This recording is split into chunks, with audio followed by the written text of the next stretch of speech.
It's that time of year again where we're handing out awards to the best shoes for the roads 2023.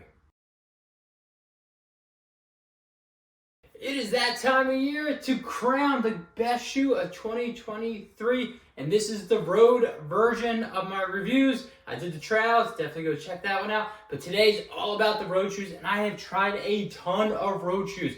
Again, more shoes than I've ever thought I would have in my lifetime, but I've been enjoying them so much. Now, these are the shoes that I absolutely love in the category Max Cushion, Daily Trainer, Speedwork, Race Day, you name it, these are the shoes I've been loving. Now, some of these shoes were sent to me for a review, but honestly, they have no opinion on what I'm going to say in this video, and they'll never have a say in what I tell you all. Now, sit back, relax, and let's crown some best shoes of 2023. The first category is Max Cushion Shoe of the Year, and I'm giving it to the Ghost Max by Brooks. This shoe I absolutely loved. It was a huge surprise for me. Typically, the Ghost is like a 10mm drop. Not this one. This is all about that stack. I love the upper. I love this foam. You could just cruise for miles, and it felt fantastic. This DNA Loft foam is so freaking nice. I know it's a similar foam that they use in other shoes. I don't see it. This feels like a brand new foam, brand new shoe. In my opinion, they should have named it something completely different. But the Max Cushion Shoe of the Year, it's gotta be the Brooks Ghost Max. The next category is Recovery Day Shoe. And this one was really easy to me. I gave it to the 1080 V13 by New Balance. This is a really good daily trainer, but really the sweet spot for me is this foam feels really nice on those recovery runs when I'm going, and I do not care about the pace. This is a shoe that once upon a time you could pick the paces up, but in this version, I really don't think you can. When I'm going 9-minute pace in the shoe and just kind of moseying along, it feels so good. And this fresh foam that they are using, it just babies my legs. It really just does what you need in a recovery day shoe. This upper is really nice, great lockdown in. You can click off the miles when your legs are tired, and it just, honestly, it just gets the job done. It looks good, it feels great, and honestly, the recovery day shoe for this year, it's gotta go to the 1080 V13.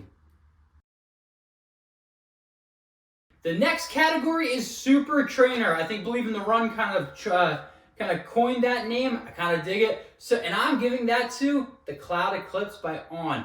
This is just, it's so much foam. It's tons of it. And in the past, On and I have not had the greatest relationship, but the Cloudeclipse is so nice. This is so much foam. It feels fantastic on those runs. This is what you think of a super duper Max Cushion shoe. It just gets the job done. I love the upper. It honestly, On always has great uppers, but now they have a foam to go along with it. This is definitely a shoe I can do daily runs in, long runs in, and it feels fantastic. It really does feel effortless, and I love the roll technology that they are using. It just overall gets the job done. And you know, you still have the speed board. It's always going to be a calling card of On, but this foam that they are using, it's just different to me. It compresses, but it pops back. In the past, a lot of times they compressed and they didn't bounce us back as much as I hope they would. They definitely dialed their midsoles down, which is definitely making me say, SuperTrainer, gotta go with the On Cloudeclipse.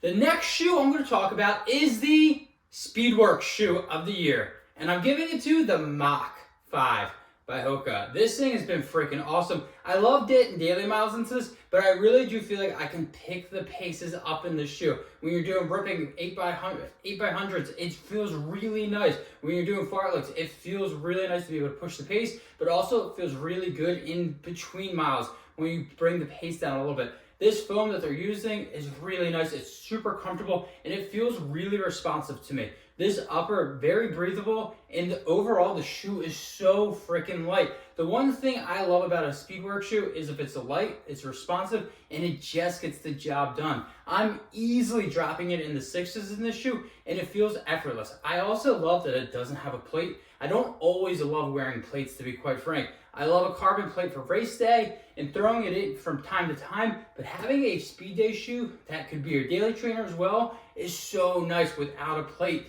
So again, speed day shoe, gotta go with the Mach by Hoka. The next shoe is Race Day Shoe of the Year. And it's an easy one for me. It's the Nike Vaporfly Next Percent 3. It could have potentially been another Nike, but that doesn't come out in January. But the Vaporfly is so freaking awesome. I love the Zoom X in this foam. You just cruise on the miles and it's effortless. When you need to drop the hammer on these, getting to the low 6s is effortless. It really is. Zoom X is probably the best right now, in my humble opinion, and no one's really caught up to it. Maybe a little Adidas, but Zoom X just gets the job done for me. I also love this upper. It is race day upper. There's nothing to it. It's extremely breathable. The tongues just lays flat on me, and I get no heel slippage. I like what they did with the pads here. It's just overall, it feels like a better version than the 2. And again, I keep going back to the Zoom X and the plate that they have.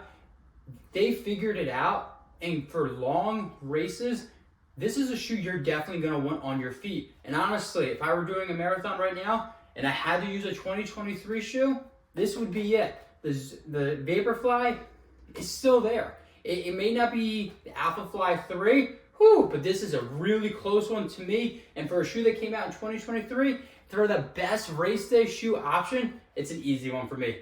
Vaporfly all the way. This year, I'm going to add a new category, and that's the surprise shoe of the year. And this one's easy for me. It is the Topo Atmos, or Atomus, whatever how you pronounce it. It's freaking awesome. This is their first max cushion shoe, and the Atmos is just so nice.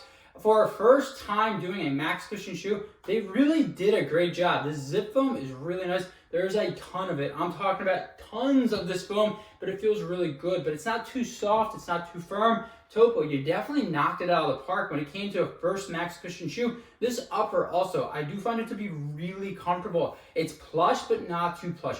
And you gotta always find the balance, in my opinion. Too plush, your feet start sweating. Not enough plush, then your feet just don't feel comfortable clicking the long days out there. Again, for a surprise shoe, it's gotta be the Topo Atmos, because again, I had no idea this shoe was coming out, and I couldn't stop reaching for it.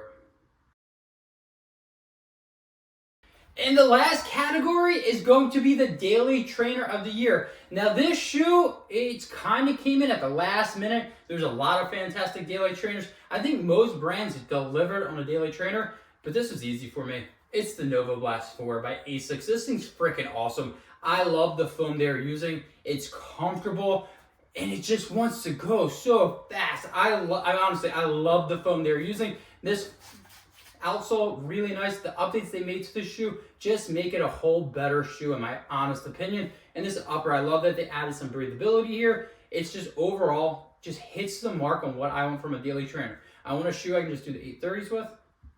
I want a shoe if I want to do some tempo days in, I can. And if I want to go on those, runs where I need to pick it up on the long runs, maybe not full marathon pace, but I just want to push the pace a little bit, it just answers the bell, honestly. The Nova Blast 4 coming in at the last minute for me and just stealing the show for me. Again, I've tried a lot of shoes for the Daily Trainer category, and the Nova Blast 4 has got to take the cake. So there you have it. Those are the 2023 road shoes that I've absolutely been loving. We crowned the champion. We gave out the awards, kind of awards, virtual awards, but the shoe companies know which ones we absolutely love. Now let me know, did I pick the right road shoes? Is there a shoe that you absolutely love that I kind of forgot? Let me know in the comments below. And remember, subscribe to the channel and definitely hit that like button you want to. And I hope you all have a wonderful holiday, and I cannot wait to talk about the 2024 shoes coming up.